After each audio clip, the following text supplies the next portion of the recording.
This is going to make people angry. We're ranking America's biggest pizza chains from absolute worst to best. And no, your favorite probably won't land where you think it should. I've eaten more chain pizza than any human should legally consume, analyzed ingredients lists that read like chemistry textbooks, and talked to former employees who've seen things that would make you question everything you thought you knew about pizza. By the end of this video, you'll either be nodding in agreement or ready to fight me in the comments. And honestly, I'm here for both reactions. Because someone needs to tell the truth about what these chains are really serving you, and why some of them shouldn't even be allowed to call it pizza. Starting at the bottom with Little Caesars, where hot and ready is the most successful lie in fast food history. Little Caesars wants you to believe you're getting incredible value with their $5 pizza. The reality? You're getting cardboard masquerading as crust with cheese that has the consistency of melted plastic. The hot and ready promise is pure deception. Hot is debatable, ready is questionable, and pizza is generous. Most of the time, you're getting lukewarm disappointment that's been sitting under heat lamps for hours. We'd make dozens of pizzas during slow periods and just let them sit, revealed a former Little Caesars employee. By the time customers picked them up, they'd been sitting for hours. The crust has the structural integrity of wet cardboard. The cheese distribution is so uneven, you'll get bites with no cheese and bites with cheese overload. The sauce is sweet enough to qualify as dessert. The verdict: Little Caesars isn't hot, it's not ready, and it's barely pizza. You're getting what happens when a corporation sees how little they can spend on ingredients, while still legally calling it food. At number 9, Chuck E. Cheese, where childhood memories go to die and pizza goes to disappoint. Chuck E. Cheese built its empire on birthday parties and arcade tokens, while serving some of the worst pizza ever created. The nostalgia factor is the only thing keeping this place alive. You remember the excitement of birthday parties, the thrill of winning tickets, the joy of being a kid in a wonderland of games and prizes. What you probably blocked out was how terrible the pizza actually tasted. The pizza was always the afterthought, revealed a former Chuck E. Cheese employee. Parents would order it because they had to feed the kids something, but everyone knew they were really there for the games. The pizza was just edible decoration for the party. The cheese has the texture of rubber and the flavor of disappointment. We'd watch kids take one bite of pizza and immediately go back to the games, noted a former worker. Even children knew something was wrong with it. But here's the scandal. Remember the viral conspiracy about recycling pizza slices? Former employees confirmed that, yes, uneaten slices would sometimes get repurposed during busy periods. We'd take slices that customers didn't finish and add them back to new pizzas, admitted a former kitchen worker. Management said it was reducing waste. We called it gross. The crust arrives frozen and gets reheated in ovens that spend more time cooking birthday cakes than pizza. Everything tasted like it had been cooked in the same oven as sheet cakes, revealed a former cook. The verdict: Chuck E. Cheese pizza is fun for kids and punishment for taste buds. You're paying for entertainment, and the pizza is just the tax for childhood joy. Number 8 is Cici's Pizza, where all you can eat meets all you can regret in spectacular fashion. Cici's promises unlimited pizza for pocket change. The reality is quality so low that you'll regret it by your second slice. But you'll keep eating because you paid for unlimited and you're determined to get your money's worth. The buffet model is where food safety goes to die. Pizza sits under heat lamps for hours, getting drier and more inedible with each passing minute. We'd put out pizzas in the morning and they'd still be there at dinner, revealed a former Cici's employee. By evening, they had the texture of cardboard and the flavor of regret. I understand the appeal of unlimited pizza. When you're really hungry or feeding a large group. The idea of eating as much as you want for a few dollars sounds like heaven. But when your heaven tastes like it was prepared in purgatory, maybe it's time to reconsider your dining choices. The corners cut are legendary. Cheapest possible dough, sauce from industrial containers, and cheese that's whatever was on sale. We'd get different cheese suppliers depending on who was cheapest, admitted a former manager. Sometimes the cheese would be white, sometimes yellow. Sometimes it wouldn't melt properly. The toppings are applied so sparingly that finding pepperoni becomes a treasure hunt. We were trained to use as few toppings as possible, revealed a former cook. A loaded pizza would have maybe 6 pieces of pepperoni and 3 mushroom slices. Customer testimonials reveal the experience. People going in with low expectations and somehow still being disappointed. One reviewer wrote, "Cece's isn't pizza, it's an edible dare." The verdict: Cece's isn't pizza, it's an edible dare, disguised as a buffet. You're getting unlimited access to disappointment at discount prices. At number 7, Papa Murphy's, where you pay restaurant prices for the privilege of doing the work yourself. Papa Murphy's built its business on take-and-bake pizzas. The idea is fresher pizza because you bake it at home. The reality is paying full price for ingredients and labor, then providing your own oven and electricity. Customers would come back complaining that their pizza didn't cook evenly, revealed a former Papa Murphy's employee. We'd tell them to adjust their oven settings, but the real problem was that our dough wasn't designed for home ovens.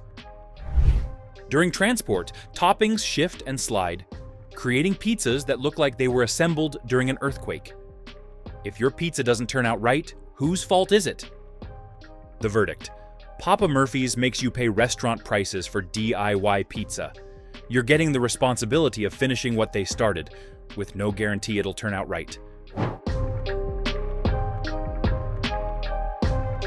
Number 6 is Pizza Hut, the fallen giant that peaked when Blockbuster was still alive and has been coasting on nostalgia ever since. Pizza Hut used to be the king of pizza chains. Remember the red-roofed restaurants, checkered tablecloths, personal pan pizzas from Book It programs? Those glory days are long gone. The decline started when Pizza Hut abandoned what made them special and started chasing gimmicks. Stuffed crust, hot dog crust, pizza with burgers. They became more focused on viral marketing than making good pizza. The pan pizza that made them famous has become a grease bomb. The crust is so oily, it leaves puddles on your plate. The pan pizzas would come out swimming in oil, admitted a former cook. We'd have to drain them before serving, but there was so much grease baked into the crust that it didn't matter. The verdict: Pizza Hut peaked when Blockbuster was still alive. You're not getting the Pizza Hut you remember, you're getting a corporate shell of what used to be great. If this list is already making you mad, hit that like button and subscribe, because the top 5 are going to hurt even more. We're getting into the chains that are actually decent, which means your favorite might not make the cut. I know some of you are already typing angry comments about Pizza Hut being too low, or wondering how Little Caesars could possibly be worse than anything else. But trust me, the rankings get more controversial from here, so smash that subscribe button if you want more food, industry truth that cuts through the marketing hype. At number 5, Domino's. The chain that admitted their pizza was terrible, fixed it, and somehow became respectable. Remember Domino's circa 2009? Their pizza was universally mocked as cardboard with cheese. Then something unprecedented happened. Domino's admitted they sucked and launched a complete transparency campaign. The old recipe was genuinely terrible, admitted a former Domino's employee. But when corporate finally admitted it and changed everything, it was like working for a completely different company. The new recipe was a complete overhaul. New sauce with actual herbs, new cheese that melted properly, new crust that didn't taste like cardboard. It wasn't gourmet, but it was edible. What makes Domino's respectable now is consistency. When you order Domino's at 2 a.m., you know exactly what you're getting. The garlic crust seasoning makes it addictive. The verdict: Domino's isn't gourmet, but at 2 a.m., it's reliable drunk food that won't disappoint you. They admitted failure and fixed their problems. Number 4 is Sbarro, the mall food court legend that New Yorkers use to torture tourists. Sbarro represents a specific pizza experience: oversized slices, aggressive cheese coverage, and the unique atmosphere of eating in a mall food court, while teenagers loiter. The slice size is impressive. These aren't slices, they're pizza real estate. The cheese situation is interesting. Sbarro uses so much cheese that it becomes the dominant flavor, which probably masks everything else. The sauce is sweet enough to qualify as dessert, and the crust has the structural integrity of wet cardboard. But somehow, in the context of a mall food court, it works. The nostalgia factor keeps Sbarro alive. People remember eating it during mall trips as kids, and that emotional connection overrides the reality that it's not very good. The verdict: Sbarro survives on convenience and nostalgia. You're getting an experience tied to memories of being young and having lower standards. At number 3, Marco's Pizza, the regional chain that's quietly taking market share while the big chains stumble over gimmicks. Marco's is the best chain you've probably never tried. They started in Ohio and have been expanding by focusing on what big chains forgot: making decent pizza with fresh ingredients. The sauce is where Marco's shines. It's actually seasoned with real herbs and has the right balance of sweet and savory. They use fresh dough made daily, real cheese that melts properly, and toppings that don't taste like they came from a factory. The difference was in the details, noted a former Marco's manager. Fresh dough instead of frozen, real pepperoni instead of processed meat, cheese that actually had flavor. The consistency between locations is impressive. Unlike big chains where quality varies wildly, Marco's maintains standards that make every location reliably good. The verdict: Marco's is the best chain you've never tried, quietly taking market share by focusing on quality instead of gimmicks. Number 2 is Blaze Pizza, the Chipotle of pizza that proves fast casual can work when you focus on quality ingredients. Blaze revolutionized chain pizza by borrowing the Chipotle model. You walk down a line, choose your toppings, and watch your personal pizza get made in front of you. The thin crust is crispy, flavorful, and strong enough to hold whatever toppings you choose. The ingredient quality is noticeably higher than traditional chains. Real vegetables, quality meats, and cheese that doesn't taste like plastic. The customization appeals to people who want control over their food. The speed is impressive. Despite being made to order, pizzas cook in about 3 minutes in high-heat ovens. The atmosphere is more upscale than traditional pizza chains. Clean, modern design that makes you feel like you're eating somewhere that cares about food quality. The verdict: Blaze feels fresher than legacy giants and proves that fast casual pizza can work. LeBron James may have made better investments, but this one's not bad. At number 1, Papa John's, the most controversial choice that's going to make people angry. But scandals aside, they make the most consistently good pizza among major chains. The better ingredients, better pizza slogan actually holds up. Papa John's uses fresher ingredients, better cheese and sauce that doesn't taste like ketchup mixed with corn syrup. But here's what makes Papa John's the controversial champion: that garlic sauce. It's not just a condiment, it's a flavor enhancer that makes everything better. The verdict: say what you want about the founder. Papa John's wasn't lying about the garlic sauce, and the pizza quality backs up their ingredient claims. So there's your ranking. Little Caesar's $5 disappointment at the bottom.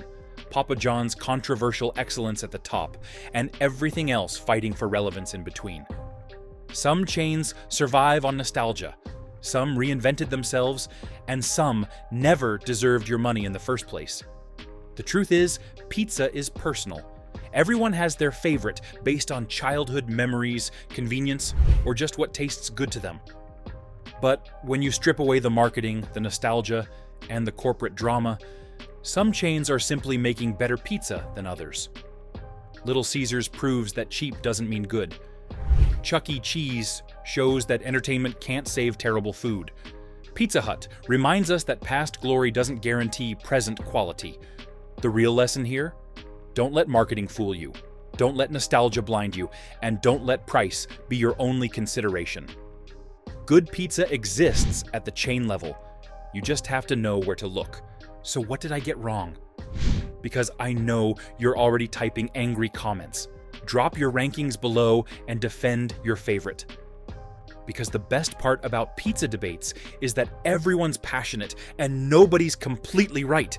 If this ranking made you mad, made you hungry, or made you want to try a chain you've never considered, hit that subscribe button for more food industry truth that cuts through the hype